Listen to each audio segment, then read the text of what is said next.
So it was the most fun. Did it prepare you for the most experiencing beauty pageant?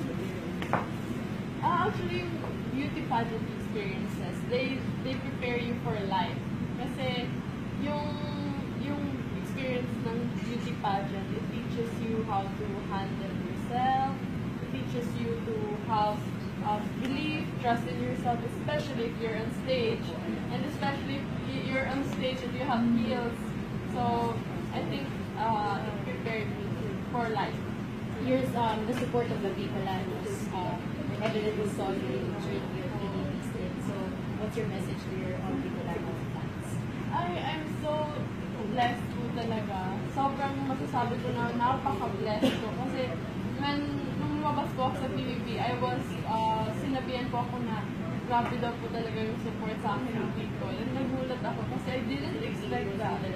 So sabi ko, Lord, salamat po.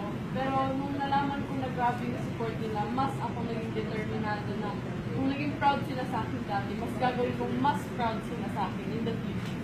Ano nga abangan sa'yo ng mga fans? Abangan sa isang consistent?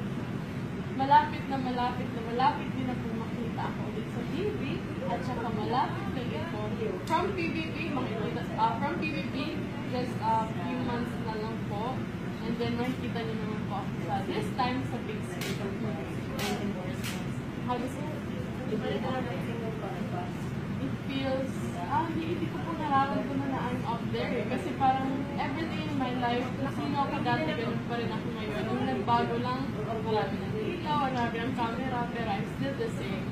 Pero yung love na natatanggap ko ngayon, mas grabe. Kaya mas naging determined ako in my life.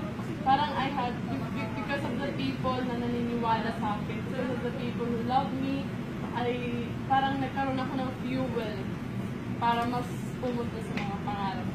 The message to the next Miss Ka? My message to the next Miss Kaugma, yung pagiging beauty queen, it's not just the name ng beauty queen.